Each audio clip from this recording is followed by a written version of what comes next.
ONU, is a no climate Brasil. manager of the Global Compact Vamos of the dar início UN. ao evento Jornada Let's begin the Descarbonização do Setor event Journey Empresarial, of Decarbonization Caminhos para uma in Nova. the Empresarial Sector, Paths to a New Economy. This panel is part of the official program of Climate Week New York. Climate Week New York is organized by Climate Group, and it's the greatest annual event on climate gathering activities in all New York, be it presently or online. All years, the leaders, the decisive leaders, and representatives of the civil society from all ages and origins of each world are united to participate in the transition and accelerate the process on the changes that are already happening. Our webinar is an initiative on the action on climate of net zero of the Global Compact of the UN. This panel counts with this movement of Ambipar, a future carbon as companies with the support of Pontes Indústrias de Cera. I would like to thank the participation of everyone here and the panelists, and it's a pleasure to be here with you today. Without further ado, I would like to pass the floor to Camila Valverde, the Director of Impact and COO of the Global Compact of the UN, to make the opening of our event. Please, the floor is with you. Thank you very much, Glauco. It's a pleasure to participate in this week of the Climate in New York. Thank you to our panelists for having accepted the invitation, and thank you for the audience that I'm certain that will have many contexts to hear for the advancement of the climate agenda in Brazil and in the world.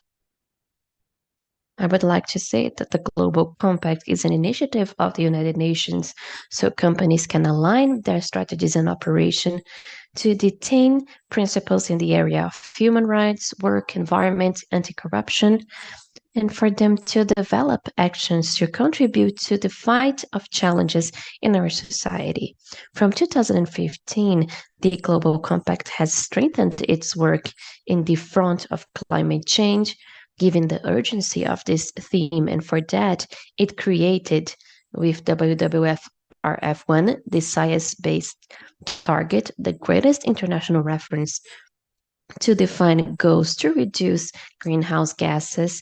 And locally, in Brazil, we have the platform of Action for Climate that works towards the SDG 13 climate action, developing many activities and projects towards the mitigation, adaptation, and ways to implement.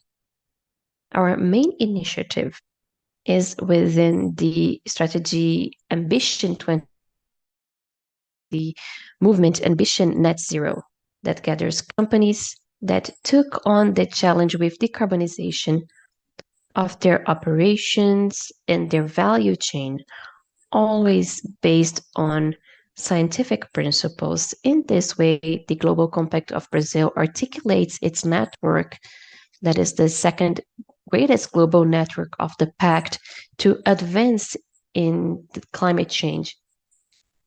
So I wish you all a great event, a great day, and let's watch today the other speeches. Thank you very much. Thank you very much, Camila, for your words, for your welcome, reinforcing that the objective of the webinar is to truly debate how the entrepreneurship sector has been advancing in the climate agenda, bringing innovative solutions and partnerships that can propel the results and guarantee for us to be net zero until 2050.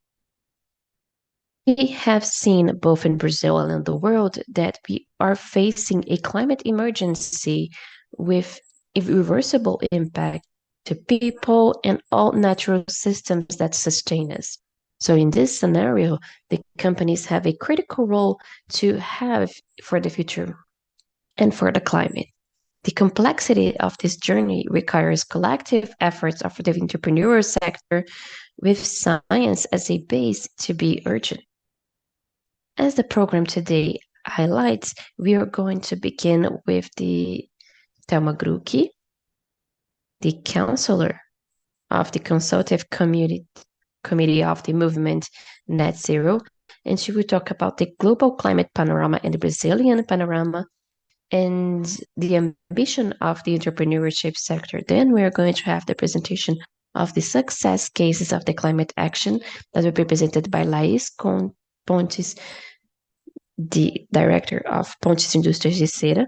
Then we are going to have Suelma Rocha, the head of recruiting and cooperative actions in Brazil, Latin America from Unilever. And then Leandro Faria, the general manager of sustainability of CBA. Then, after the presentation of the panelists, we are going to have a round of conversation to debate on the theme. So to begin with our works, I now will call Dr. Thelma Krug, a scientist, specialist in climate change, and vice president of the Intergovernmental Panel for Climate Change in the period of 2015 until July 2023. Dr. Thelma, she was a researcher in the National Institute of Spatial Research, and from 2001 and 2003, she was the secretary of the Ministry of Science and Technology. And in the next year, she acted in the Ministry of the Environment of Brazil. So please, Dr. Thelma, the floor is yours. Thank you for your presence. Thank you, Glauco. Good morning to you all. It's a great pleasure to participate in this event directly from Brazil, and that has as one of its organizers the Global Compact of UN in Brazil, through which I thank for the invitation to participate in presenting this global climate panorama and talk about Brazil also and the actions of the entrepreneur sector. To present the global climate panorama, I believe that there is nothing better than to piggyback on the results in the most recent reports in the Intergovernmental Panel on Climate Change, the IPCC. So it's known that these results derive from a transparent assessment, a complete assessment, and on the relevant literature and published throughout the world. And this assessment is done by hundreds of actors that dedicate their theme voluntarily to produce many products in the panel. I will contextualize the global climate panorama in 3 parts. The first one on the current state for climate change. The second focused in the impacts and risks and vulnerabilities. And then lastly, focusing in the mitigation of climate change, given the definition of mitigation used by the IPCC, which would be the reduction of emissions given by man, that is an anthropical action, both to reduce greenhouse gas emissions and also to strengthen consumers of greenhouse gases, particularly CO2, for example, forests, the ocean. So the definition of mitigation has these 2 sides. This last part of mitigation has a narrow relationship with the engagement of the entrepreneurship sector. Of course, I will not forget to talk about the panorama in Brazil, but in a more succinct way. One of the conclusions of IPCC is referred to the human influence in global warming, both regarding the atmosphere, the oceans, cryosphere, and the terrain biosphere, and the potential contribution of humans in many of these changes. And I will quote some examples. The possible human contribution to changes in the raining patterns that we're seeing from half of the 20th century, the possible human influence as the main forcer of the refractions in the ice from 0 to 700 meters, having as extremely probable the influence as the main cause. And these are only just some examples that unfortunately the time will not allow me to present. The other conclusion, and equally important from IPCC, is that the scale of the recent changes in the climate system as a whole and the present state between many aspects of the climate system do not have precedence in hundreds to millions of years. We are going for the examples once more. The concentration of CO2 in 2019 were greater than any other time in at least 2 million years. And the concentrations of methane and nitric acid in at least 280,000 years. The global temperature increased faster from 1970 than in any other period of 50 years, at least the last 3,000 years. And the temperatures in the recent decade have surpassed the recent period 6,000 years ago. And the average area of the Arctic ice of the glaciers has its lowest level in at least 1,800 years. The climate change induced by humans is already affecting many climates in all regions of the world, and the evidence of the changes in the extreme areas such as heat waves, strong rains, droughts, cyclones, and in particular its attribution to human interference become each greater. So some recent events of extreme heat observed in the last decade would not happen without human influence in the climate system. And very briefly, these results are supported by many sources, both observatory through instruments and satellites, these are more recent, and paleoclimate data of many sources, as we can see in the panel B of this slide that is not that detailed, but these are the data that allow us to reflect on the changes that have been happening. Talking about the future, to project the future implicates on reflect on possible scenarios on how this future can evolve. And in this sense, the IPCC has assessed the climate response in 5 illustrative scenarios that cover a set of possible futures in the anthropical changes in the climate that were found in literature. They include scenarios with high emissions of greenhouse gases that in the left-hand side are the last two, from down to up, the scenario of intermediary, the yellow, and scenario with low and very low greenhouse gas emissions, which are the two in blue. These emissions varying between scenarios depending on the socioeconomic suppositions and the levels of mitigation.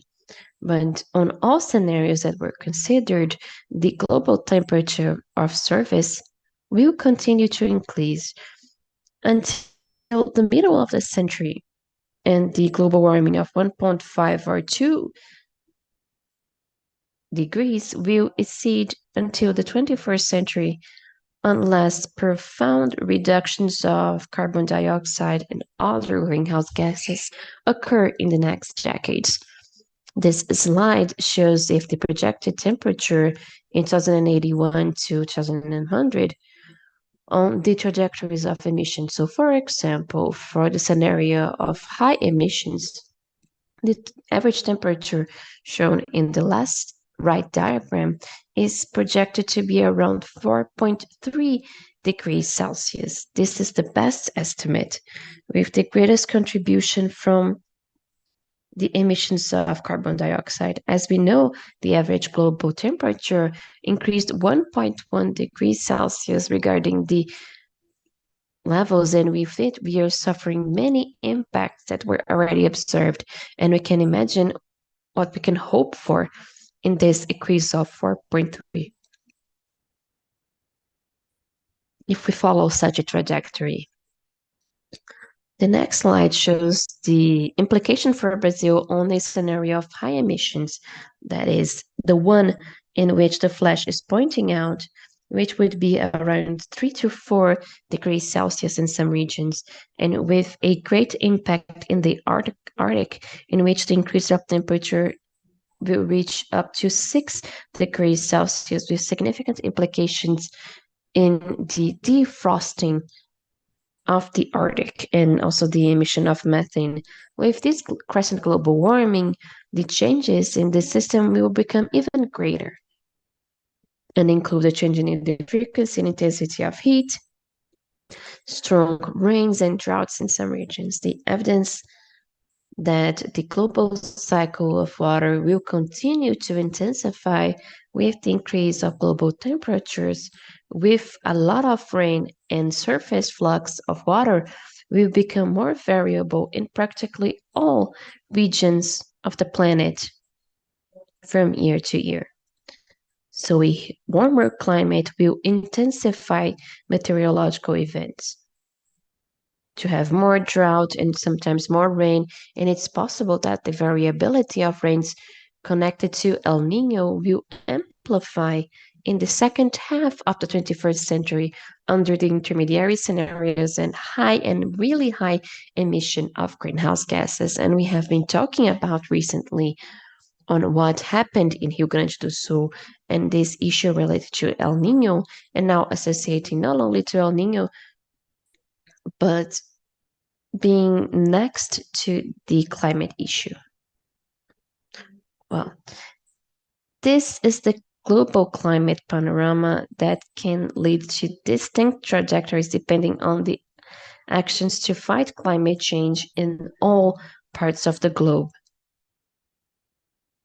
And here,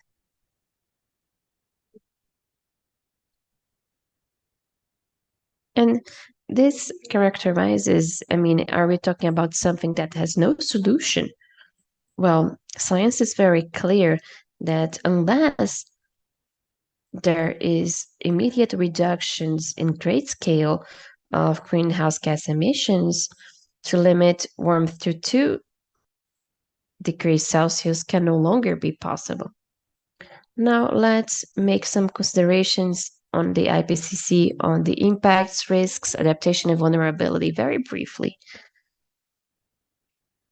And we know that climate change has caused a substantial loss. Some of them are irreversible, and this irreversibility is becoming present both in the terrain ecosystems, water, and also the marine ecosystems. Some losses are already irreversible, such as the first extinction of species caused by climate change. Other impacts are closer to this, such as impact in hydrologic changes resulting from the retraction of glaciers or in the ecosystems of the Arctic caused by the defrosting of the permafrost areas. Some future risks resulting from climate change include, beyond heat stress, I will talk about this later, that we are already experimenting in risk of inundations, that we are also seeing scarcity of water, that with the increase on heat will result in a decline of 20% in the availability of water in regions that depend on the defrost of ice, such as Chile, affecting agriculture and promoting the migration in the critical aspects of climate change. This next slide became more current in the IPCC and expanded at each new product from IPCC. We work with these concerns that came with 5 reasons that continue to be, and among them, the issue on the impacts risk of the systems such as Arctical hotspots for diversity, and also in the second column in the right, the issue of extreme meteorological events. And we can see in the left the 5 scenarios that I talked about, And this color change, yellow, red, and going to purple, indicates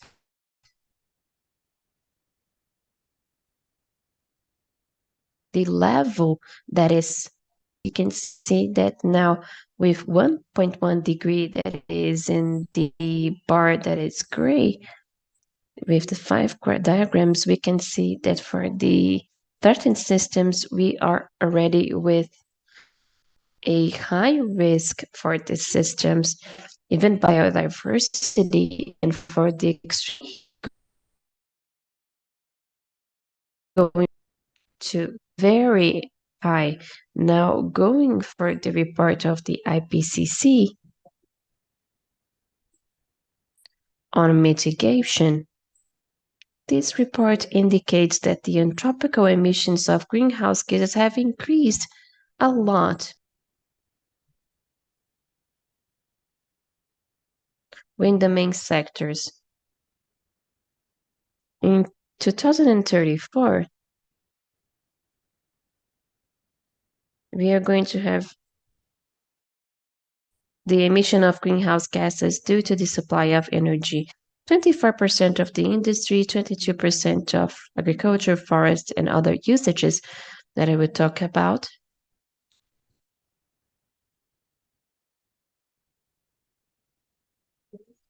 Percent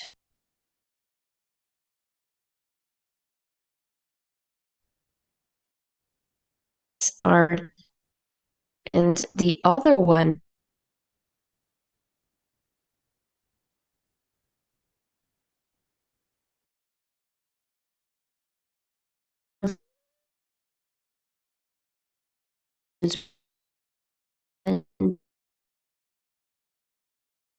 and to transfer all these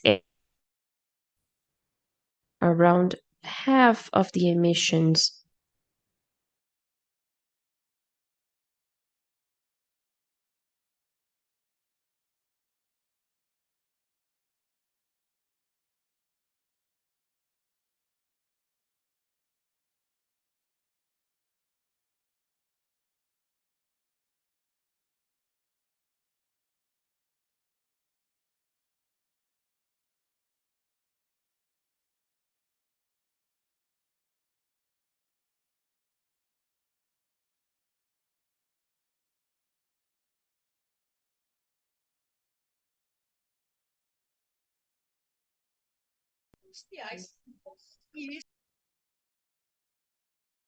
trajectories that can be seen in these two limits of temperature. Many of these trajectories continue with negative emissions of CO2 after the zero liquid and also include profound reductions of emissions in other gases, non-CO2 emissions. What I'm referring to, we can see that it's given by the difference between the red curve and the blue curve in terms of total annual emissions of greenhouse gases. This is still very big, and we are not in a trajectory of limiting the warmth. To limit the warmth to the limits by the Paris Agreement, it's necessary to have profound transitions in all economic sectors. For example, reduce emissions of greenhouse gases in all energy sectors will require deep transitions that include a substantial reduction in the use of fossil fuels, the implementation of energy sources of low emission of carbon, changing to alternative changes, energy, and conservation. In reducing the emissions of the industry will have an implicate action in the value chain to promote electrification strategies, including the management and energy efficiency of materials, the circulate of material, just as levels and transversal changes in the processes that we have. The urban areas that we have and opportunities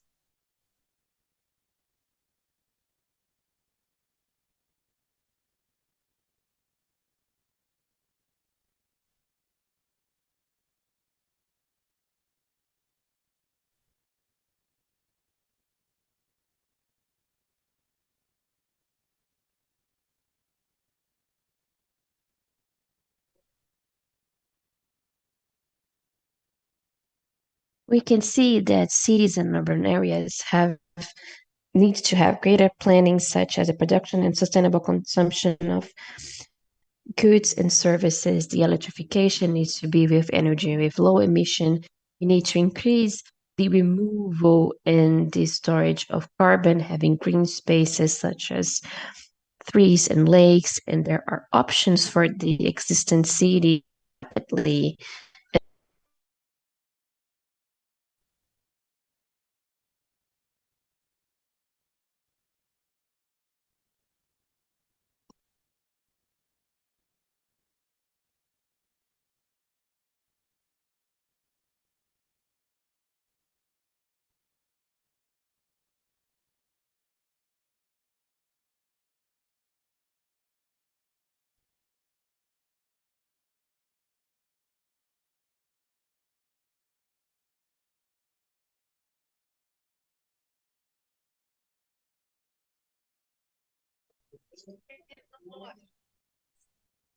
A lower cost.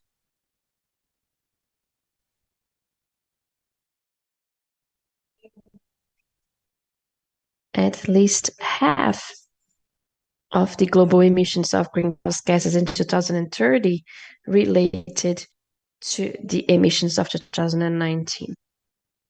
Great contributions with a low cost of $20 per ton of CO2 and also solar energy and emission and reduction of emissions of methane and residue.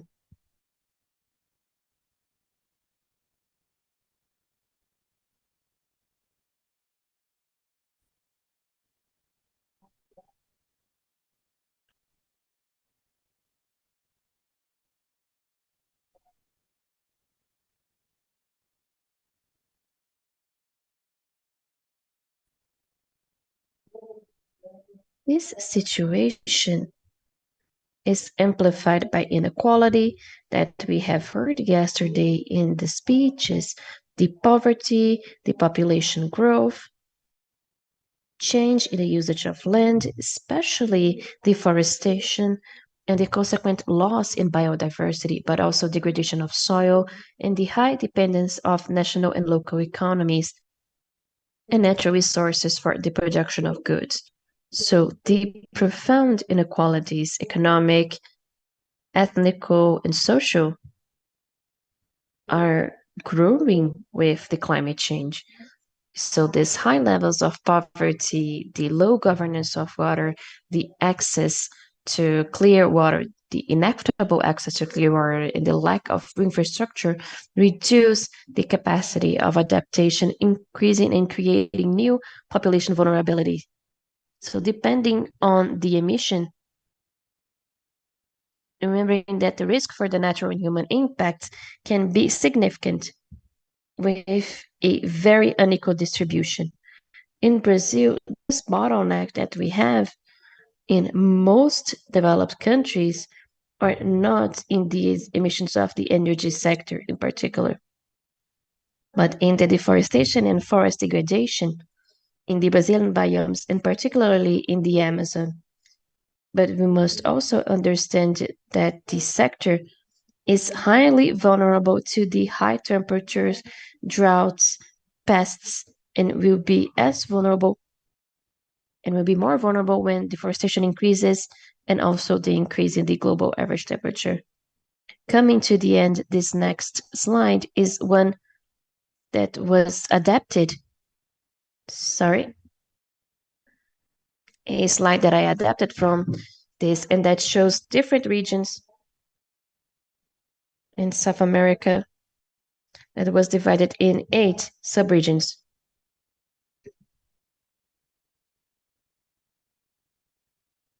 It shows in this slide aqui.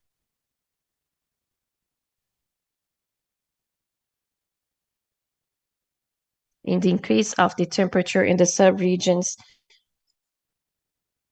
in the precipitation, and even I highlight in the third line a flash that shows precisely in the southeast of Brazil, where we are seeing this increase in rain, but also floods, also in this region of the south. Well, what is projected for the future within an intermediary scenario of the trajectory that I have shown, you can see that we are practically with an increase in all these parameters related to the climate.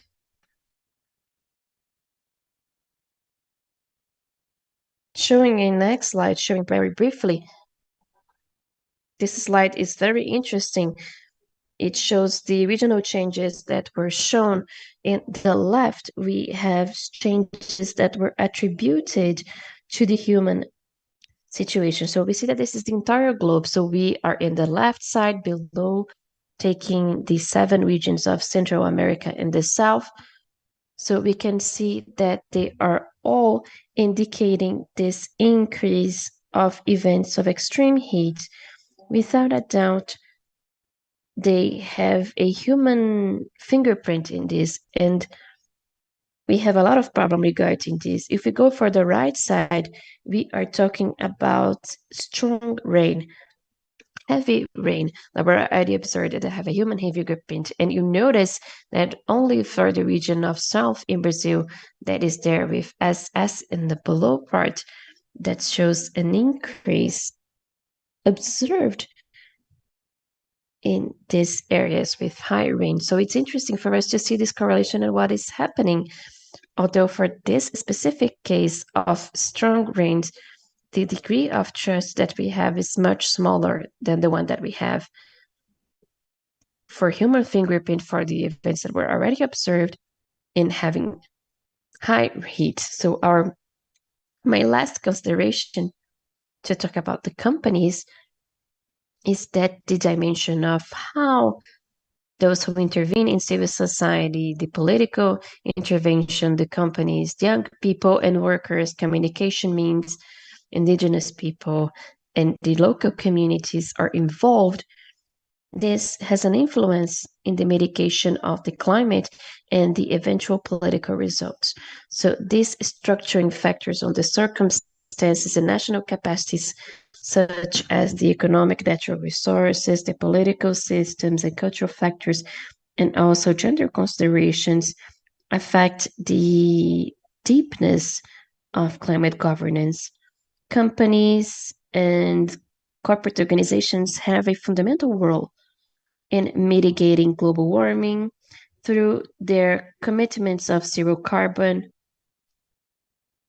decisions to invest in research and implementation of new technologies, and also measures for energy efficiency and the iteration on how to give preferences and the behavior of consumers, possibly through marketing.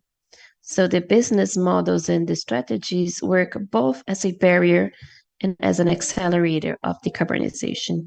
But we will be able to talk later about this, possibly after our talk. But I think that this information that I have put here show a concern depending on the sector. This is an enormous concern with goods and services. And then I finish here. I thank once more this opportunity. We can amplify this discussion. I hope we can amplify the discussion. Thank you very much. Thank you for the information. It was a rich presentation. I would like to begin the presentation of the success cases of companies Pontes, Unilever, and CVA. We had a small alteration in the order of our panelists. So I would like to invite Suelma Rosa, the head of corporative issues in Brazil and Latin America by Unilever. She will share with us this case from Unilever on decarbonization. Now, you have the floor. Thank you very much, Glauco. It's a pleasure to be here with you.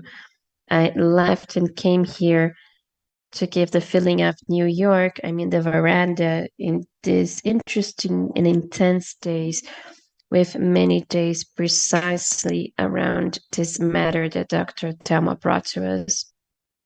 I have the satisfaction to represent Unilever here to share what was the journey. But before talking about the journey of decarbonization in our industrial plants in Brazil, it's important to know how Unilever is put in this regard of climate change.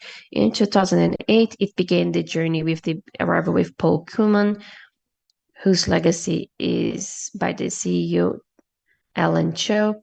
We are beginning, and they just entered, Julio has just entered the company, and what we have in consistency between all these leaderships, it is a company whose value is a commitment with the planet and with people. So regarding climate, we have a great ambition. Our goal is to reach in scopes 1, 2, 3, the degree net zero in 2039. We are anticipating regarding the Paris Agreement. But within this journey, we have intermediary landmarks. So our first one is 2025, in which we aim to reach globally a reduction of 70% in our emissions in scopes 1 and 2 based in the year of 2015. The next one is of 2030, where we aim to reach 100% of the reduction of emissions in scopes 1 and 2, and also in 2030 to reduce by half the carbon footprint of our products and the emissions of our products. So we are here in another base of scope based in the year of 2010. All of this aligned with the targets, the science-based targets, committed with 1.5 degrees Celsius. We created internally a fund of 1 billion euros that is for climate and nature. We have been working in 5 dimensions, the dimension of operations, and within it, the energy basis is the main one. So the objective is to reach 100% of our matrix, renewable matrix, in the grid of electricity from Unilever based in renewable matrix. We also work with our value chain. Naturally, a company of our size has an enormous role in the value chain. Also, from our landmarks, and each one is in each phase in terms of communication. And we have also worked with the dimensions, engaging advocacy, not only for the reduction and attention to climate crisis, but mainly attention to people, and so climate justice. And what have we done in practice? For those who are watching us, what have we done? First of all, in this first decade of 2020 until 2030, which are our current goals of our compass, that we strategic compass, we are working exclusively offset. We do not do offset. So through this regard of insert, this is an insert of scopes 1 and 2, and within our value chain. I came here to tell you 2 recent cases. We were able to reach the zero base of emission in our Indaiatuba plant, which is the greatest plant of cleaners. It's not the greatest one in there in Unilever, it's the one in the world. It's one that had significant impact in our footprint. It is a powder soap plant. Also, our plant for Pouso Alegre, we already had one in Bairros, net zero. which is one that is very important for Unilever because it's where Unilever is born in Brazil more than 90 years ago. In Dayatuba, we worked with the option of biomass due to the availability of cavaco eucalyptus in the region. It enabled the transformation of our drying tower, that is the main dimension of a plant of washing powder, which is the drying part from this biomass. In Pouso Alegre, our plant that is in Minas Gerais, close to São Paulo, is one for our business of nutrition. This is one that produces food. So there we have Mãe Terra, Hellmann's, Knorr, and we had a dimension of wastage, which are the subproducts from residues from food production.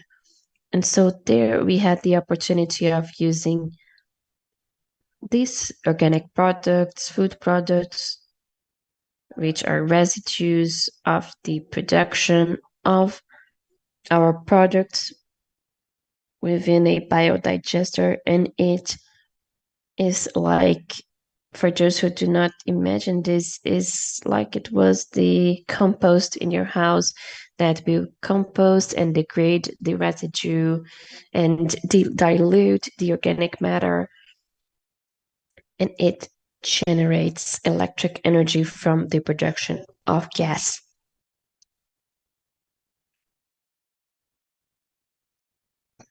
With these two launches on reduction, these two plants, we are almost reaching the objective of 100% reduction in scopes 1 and 2 in Brazil until 2025.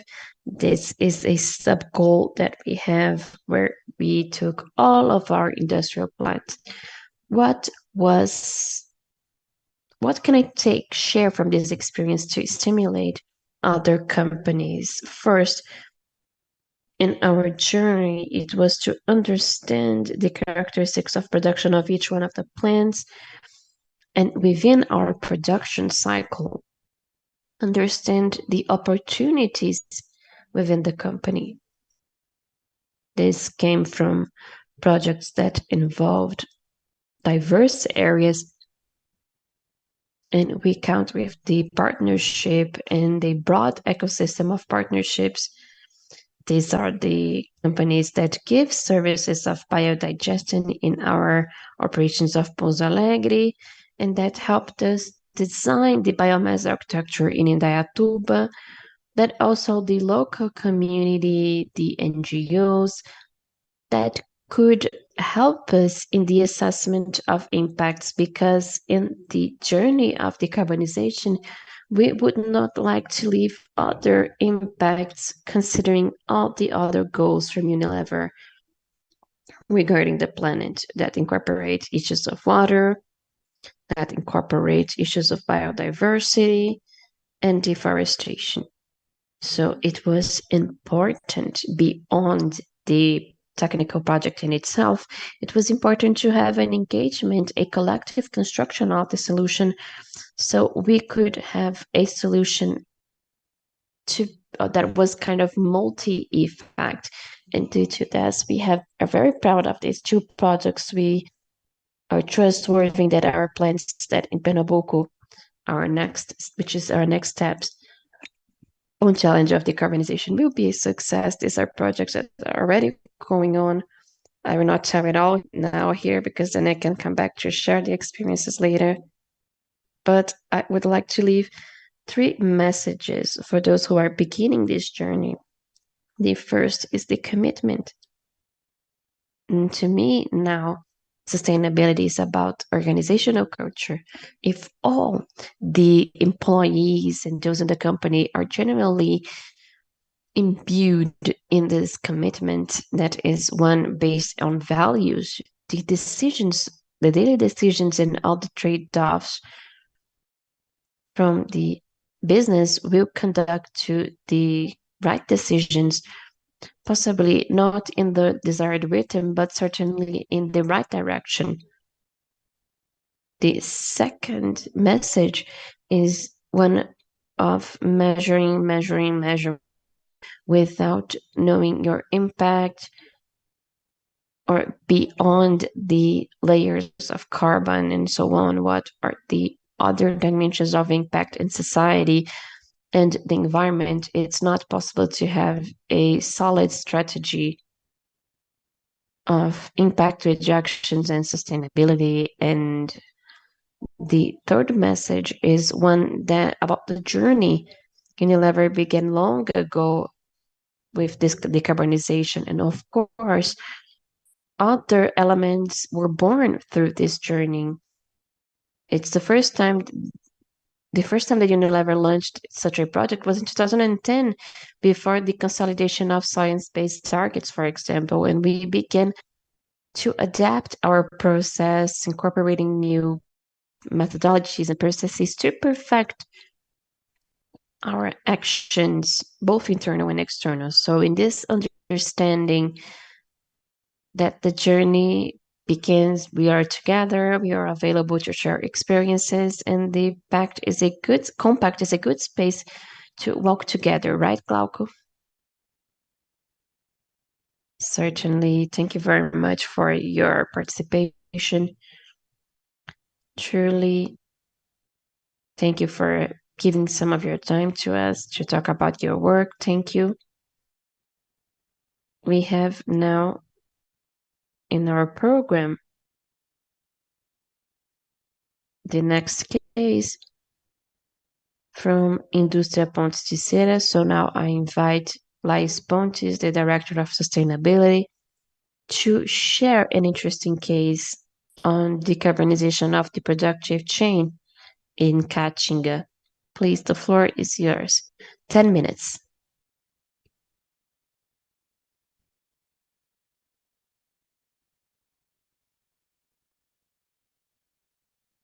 I think your mic is closed. Okay, now can you hear me? Yes.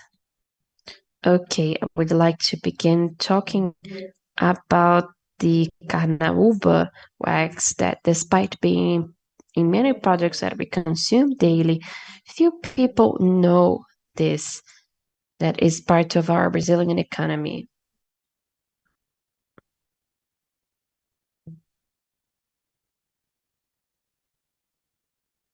The wax is extracted from the leaves of carnaúba, so there is no deforestation. The harvest happens from August to December, a period of drought in the Northeast. So this is a very important activity in which we need more income sources and support for the population.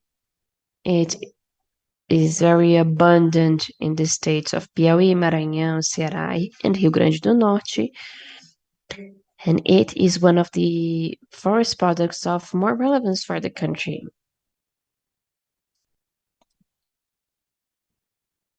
Now, our company has 77 years. We are in the 4th generation, and we have 4 women in the leadership of the company.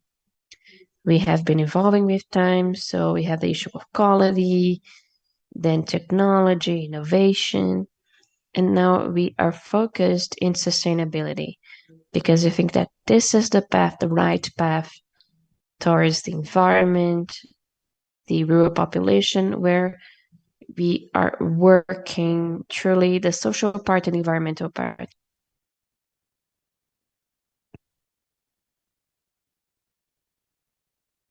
Our product is natural, organic, and sustainable. The wax is used in our daily work, so it comes from the food industry to pharmaceutical, cosmetics, automobile, electronics. So it goes through all. We are all ingesting or using the wax. This is a review. As I said, we believe that the environmental sees these social costs and they are connected. We cannot talk about one without talking about the other. So we would like to talk about the general part, how everything happens. 38% of our chain is of young adults, 30% of workers from family farming and associations. We work with living wage in our farms. We already pay more than average, and we work with producers, so this can happen more. Our chain is traceable. Everyone uses protection equipment. Everyone is trained. We have zero waste, and 98% of the energy is renewable. We are selling for 36 countries and 5 continents, invest in research, science, technology, and now we have the greatest genetic bank from Caatinga. And with our declarations, we keep 17,000 acres of forest. So all of this generates the wax, the bio wax that we use. Next slide. Would like to talk about Caatinga, which is one of our biomes, and it's one exclusively Brazilian, extremely rich and diverse. And here are some data. 11% of the national territory is covered by Caatinga. It goes from the northeast until part of Minas Gerais. 27 million people live in the polygon of droughts. According to the Ministry of the Environment, it is our biome. We have 932 varieties of plants, 178 mammals, 520 birds. So from those, 319 are endemic, showing that this is a rich biome. And we have many challenges also. This is one of the most deforested biomes, according to the data that we have. In 2022, Caatinga is in second place as the most deforested biome. According to the IPCC, the number of threatened species went from 395 to 481 from 2014 to 22. We face many problems because with deforestation, we have the issue of impact in the production of food, in the local subsistence means, food security, and the reduction of income of those who depend on family farming. So within the challenges, we have deforestation, the loss of biodiversity, desertification, increase of poverty, and social vulnerability.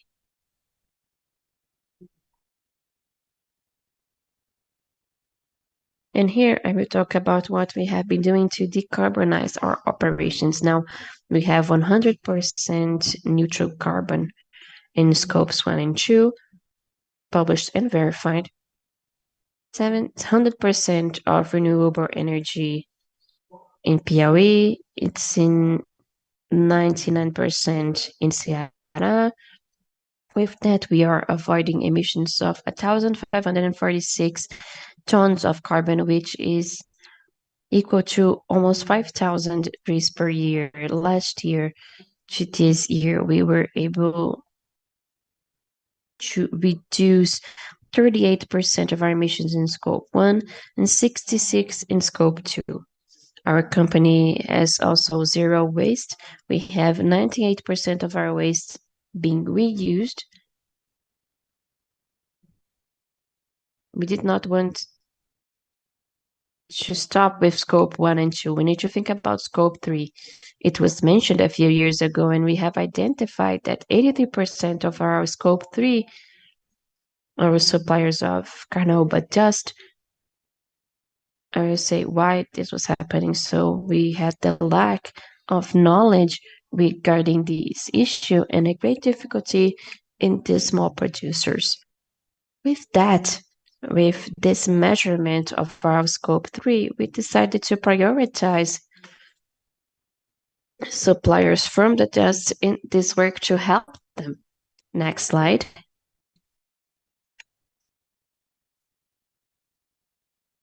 Here are some of our initiatives that we have been trying to work with rural producers from carnauba dust. We began in 2016 with lectures on climate change, the impact on Caatinga, in Ceará, Rio Grande do Norte, Maranhão, and Piauí. We did a study on the consumption of diesel in the machines, powder machines. We also elaborated booklets of good practices, which helps in the safety of equipment and diminishing of the consumption of diesel. This booklet is distributed and talked about in lectures. We also give support to suppliers who do the survey of emissions. We work with our producers and we elaborate the report of emissions. We have a good research that we're going to talk about next on the influence of the handling of native carnaúba in carbon kidnapping and the inclusion of prerequisites in sustainable purchases.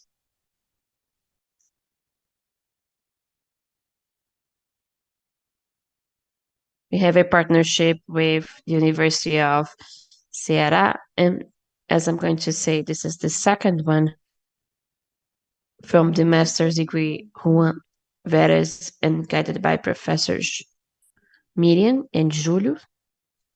This study points the relationship with the handling of extracting carnaúba, considering the hypothesis that carbon kidnapping and the undue management is superior to the carbon kidnapping from non-handled individuals. So we believe that through the extraction of the leaf, there is more carbon kidnapping. And as I said, we do not have deforestation. We only take the leaves. In this study, we assess the soil, the plant. They are studies divided in carnaúba that is non-handled and handled. The soil was divided into 4 treatments: non-handled, carnaúba, soils with no carnaúba, and all those handled carnaúba and all those with no carnaúba. In the plant, the treatments were divided into 2, the non-handled and handled carnaúba.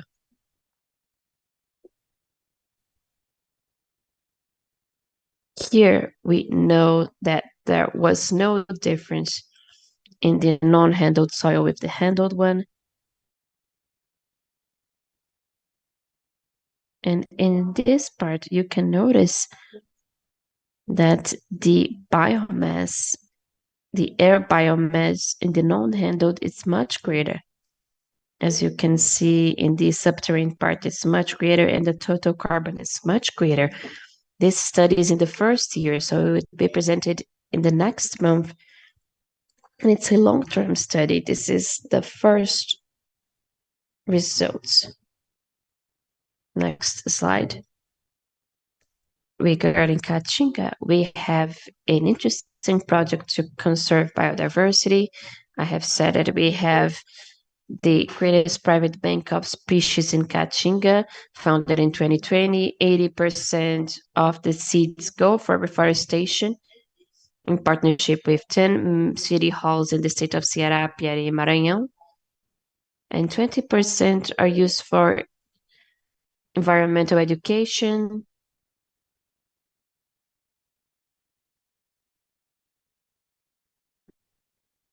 Here are the partnerships.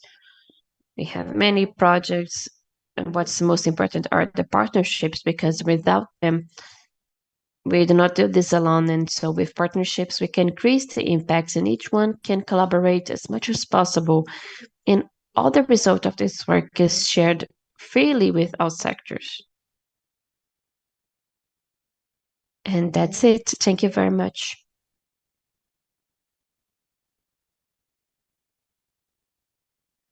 Thank you, Lais, for the presentation of this interesting case. Very nice.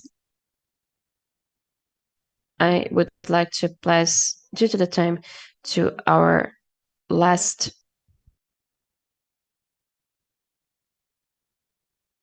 invitee, Leandro Faria, the General Manager of Sustainability in CBA. that will share an interesting case of low-carbon aluminium. So I pass the floor to you, and pay attention to the 10 minutes. Thank you very much. The floor is yours.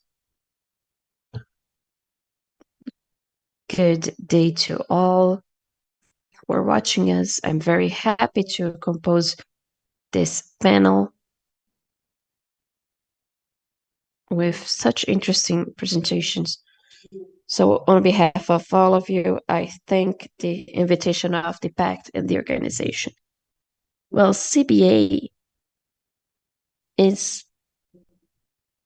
a legitimate Brazilian industry that produces aluminium in an integrated chain. This means that we produce aluminium from extraction to the primary production and transformation of this. It is also a industry with open capital here in Brazil and controlled by Bremetin S.A.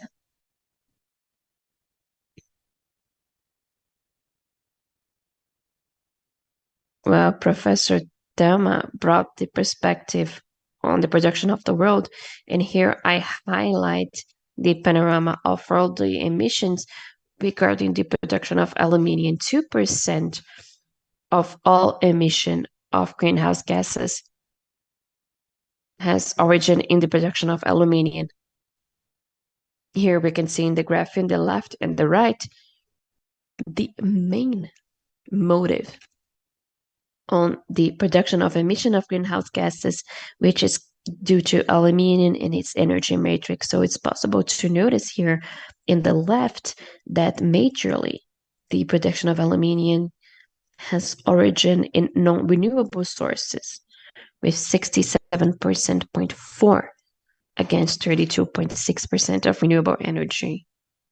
So this is a perspective that puts us a challenge for discussion on how the energy transition can not only happen in aluminium, but other segments, and it can represent a challenge in the search to reduce emissions and also for net zero throughout the next decades.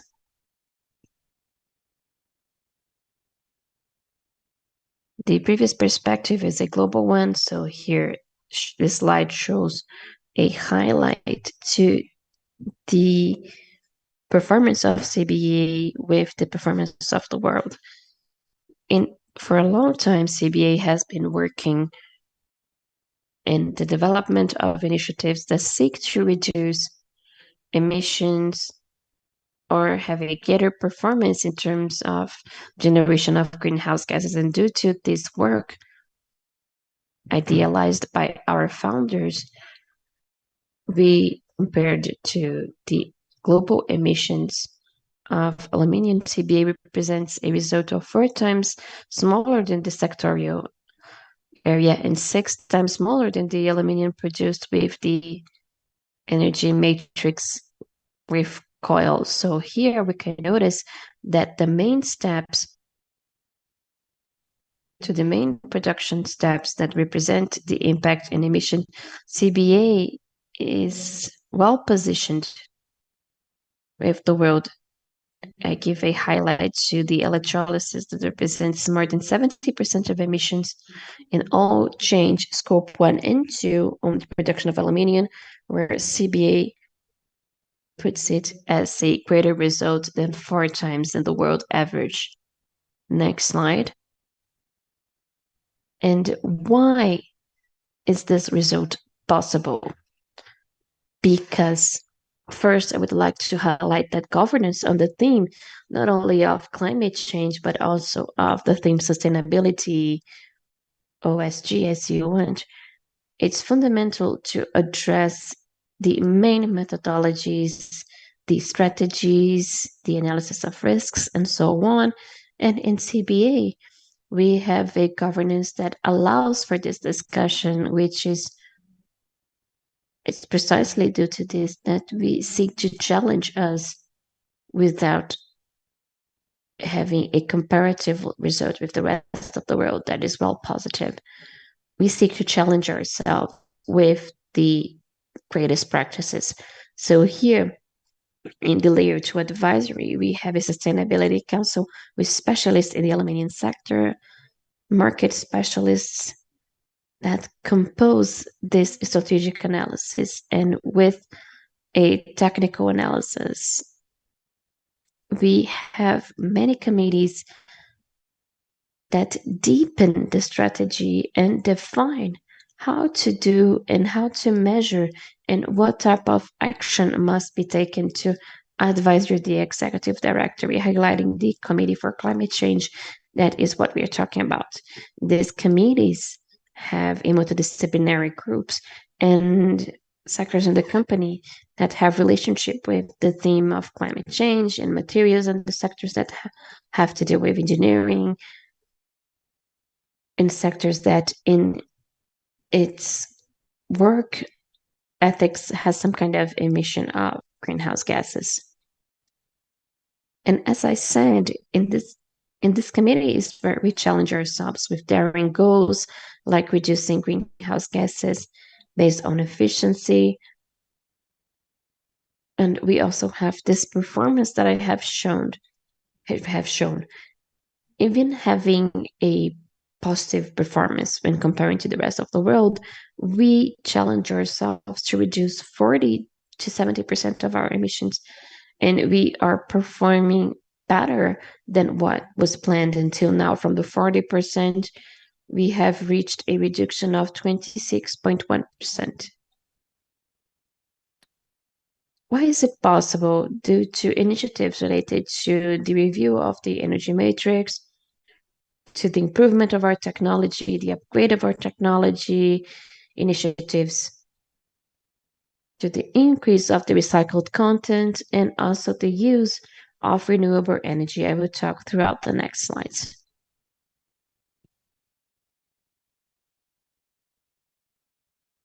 I would like to highlight two steps that are about intensive carbon, which is when the production of aluminum oxide. We have 4 steps: mining, production of oxide, electrolysis, and casting.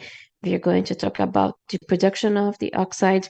That is around 20% of the emissions in the production of primary aluminum. CBA has an excellent position, is the smallest in the production of aluminum oxide in terms of intensity.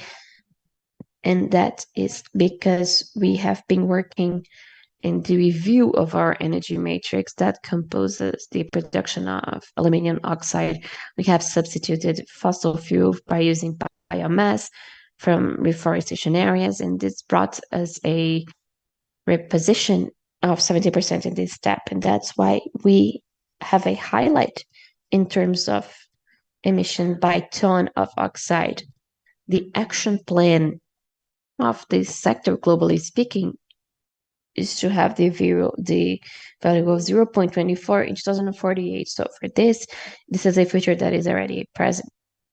The second step, actually, next slide, the most intensive area in carbon intensive is the production of clean aluminum. Here we are even in a highlight position, 4 times smaller than the world average, which I have mentioned.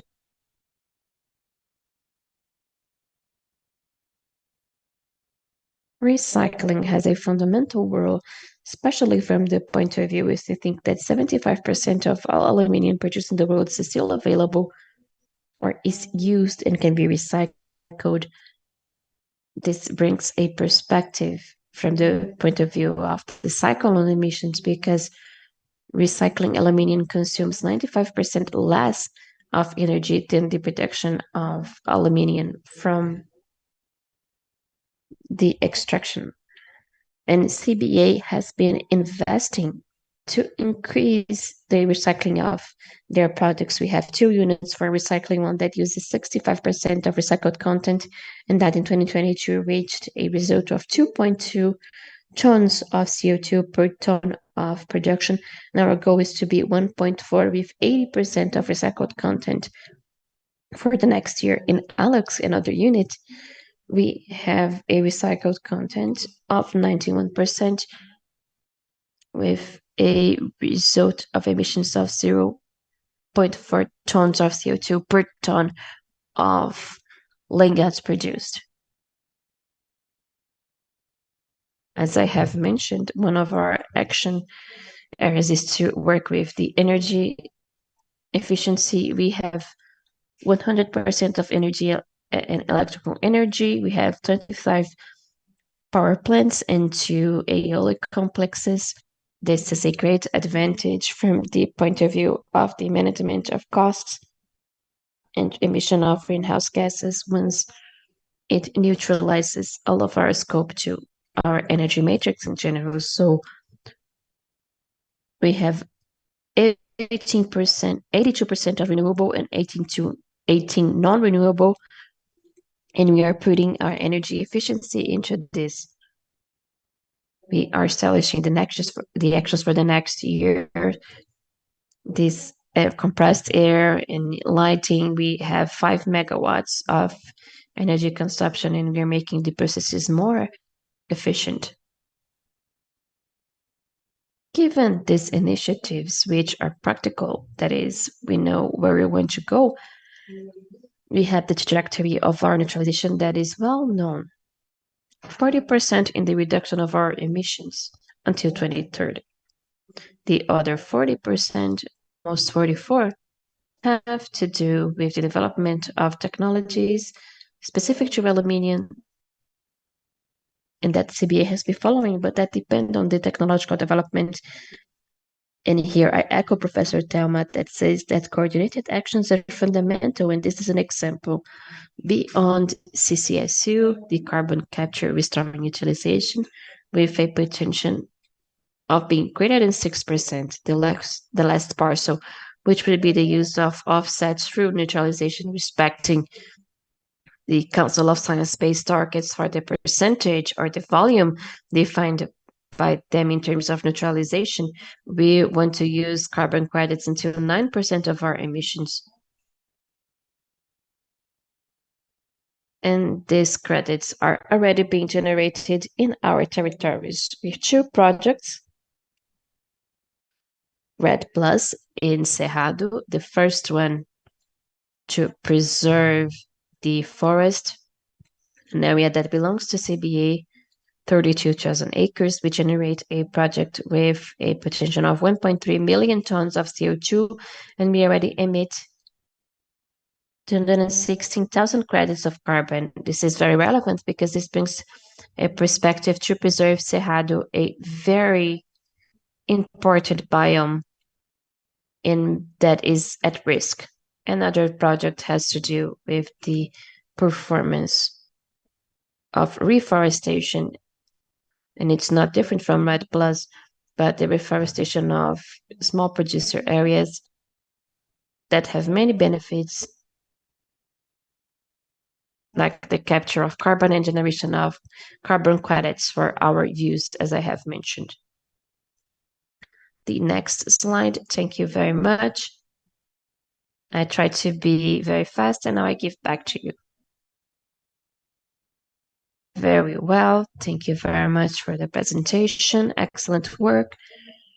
Well, we have 10 minutes. I will ask all the speakers to open their cameras. I would like to thank the 90 people that are following us through YouTube. Many questions are being received, many comments. Unfortunately, we will not have time to explore all of them. But in this final 10 minutes, I would like to make one question for each invitee and would ask them to be very brief so all of you can speak and for us to finish this brilliant panel. I will begin with a question to Dr. Thelma, which is the following. How can companies adopt innovative approach to accelerate the transition towards a net zero economy in 2050? If you can make some comments, please. Okay, thank you. First of all, I would like to thank the presentations. The success cases, it's very interesting for us to think about those cases and to see how companies are organizing themselves if they truly view to reach net zero.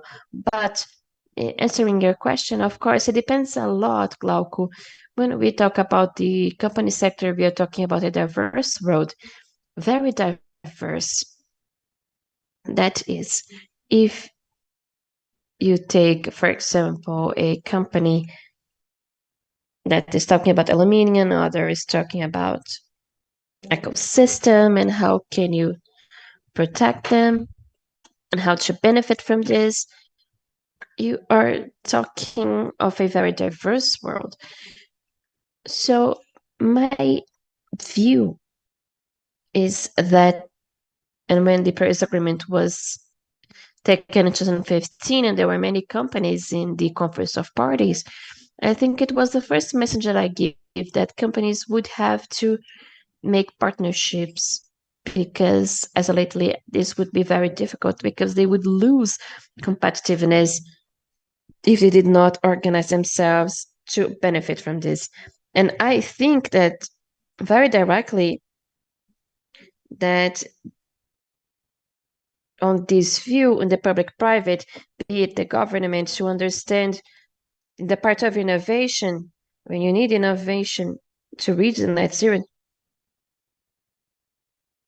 these things are not simple and it passes through stages of tests. That is, we try to do this. This is very expensive. Not only will it not be well succeeded,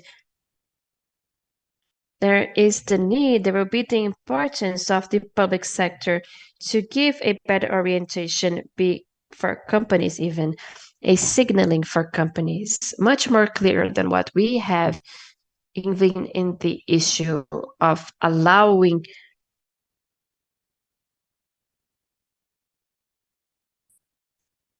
an issue on the taxes. Well, there are many ways and regulations that can be employed and that could favor the private sector to act within a context where I have already said the private sector has a fantastic contribution, super important for us to fight climate change. But the IPCC recognizes, I did not speak in my moment, but it was in the slide, that the most complex sector to reach net zero is the industrial sector. The most complex and I even would like to use my speech to just signal, Glauco. Imagine if you are in a sector where you have a goods and services in the agriculture area, where you depend on these goods to make your production, for example, then how can they impact climate change in different parts of Brazil? If we are talking about this, we have been talking about this issue mainly of Brazilian agribusiness as a highly committed sector due to the high temperatures, change in rain standards. And we talk about the industry sector, we are talking about a complex and diverse sector, and each one deserves to have a specific regard where they can bring their contributions. I see companies making partnerships on a national and international level, signal a set of opportunities like the Company Council for the Sustainable Development, the renewable energy sector, the Convention on Climate, the issue of Race to Zero, where you have an enormous number of companies working together. It's important to have this partnership not only in Brazil but internationally, so we can seek, despite all issues, to signal this search of reaching net zero. I don't know if I answer your question, but I talk about the complexity that the company sector has, and we cannot put a sole model that will meet all of them. It's complex, difficult, and extremely challenging. Thank you, Thelma, for your speech. It was very important to highlight this. Truly, it's very challenging, but we are there proving that we are advanced in this. And in this case, I would like to mention these small and medium companies and to guide the question to Lais from Pontes Indústria de Cera, a representative from such a company. I just would like to see your view on the potential of such companies, as you have shown your case, to be a leader in this transition of a low carbon company. We know that these types of companies have more difficulties regarding big companies. What are the partnerships and collaborations that you think are crucial to strengthen this positive impact in the decarbonization agenda? As Dr. Thelma said, it's important to have these partnerships in the private with the public. We cannot walk alone in this sense. And it's also important to think it's impossible. 3 years ago, because this is a demand, 95% of our matter is exported. So there was a demand from our international market when we talked about the emissions. We said, well, how are we going to do this? And then after 2-3 years, we were able to neutralize scope 1 and 2. So this is a great achievement. And we cannot forget scope 3 and so on. What do we do? This is the support that we need, both for financing, such as prioritizing. We cannot do all in the same moment, and we cannot fear of doing things. Sometimes we have an initiative that is not so certain, but due to the lack of standards, standardization, market, we lack knowledge. So we need to continue even without being certain that this will be 100% correct. So we see these small companies do not have fear and prioritize and continue working towards. We can be perfect later, but we need to begin at some moment. Perfect. That's it. And to talk about standards, I would like to make a question for Leandro on CBA, that was the first producer of aluminium in the world, primary aluminium, that had their efficiency based on the SPTE. I would like you to make a brief speech on what were the most relevant strategies. So this step was reached by CBA, and what directions would be important for the sector to advance in the decarbonization agenda? Well, I think that the first issue is sustainability, which is the starting point of our decision making and our strategies, action plans. And there is only one right way. There is only one way, which is the right way. In this case, reinforcing what I just mentioned in my presentation, we have a governance that looks towards what are these standards of vanguard and those that truly bring contributions. And in case of emissions, without a doubt, the adoption of goals based on science is what's necessary. And due to this reason or issue, we have adopted, and of course there are challenges. I have shown the trajectory of neutralization. We have many challenges in technology, and I echo what Lais brought and Thelma brought, which is the partnership is fundamental. Coordinated actions and the perspective of coordinated actions in the private sector, in the government, and those who demand. We need to stimulate the demand of products, and the demands mean the greater usage and generation of income and income for refinancing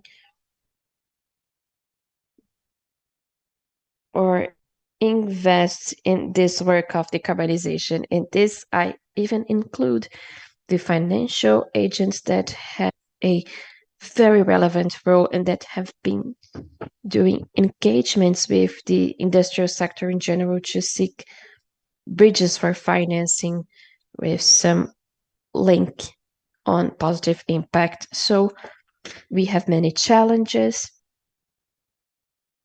As Lai said, reaching we do not need to be perfect in the first hand, but we need to have courage, challenge ourselves, and this is what we believe. We have been challenging ourselves with goals. Although we have an expressive result regarding the world, we know that the path is very far and we know where we want to go. Excellent. Thank you very much. Unfortunately, our time is over. We have many questions from the public. We would have liked to explore the panelists' view. We would like to extend this debate, but unfortunately, we no longer have time. So right now, I would like to thank once more to our invitees, Dr. Thelma, Leandro, Suelma, and Lais. Excellent contributions. I would like to leave for the audience our emails because many questions have come, and as we are not going to have time to answer them, please address your doubts, questions, and suggestions and partnerships for Clima at pactoglobal.org.br, and also to invite companies and organizations that are interested to belong to this net zero program to talk to movimento.netzero at pactoglobal.org.br. So with that, I truly thank you and finalize this webinar and leave a great hug to all of you. So later we can do an event with more time and to deepen on these themes. Thank you very much to all of you.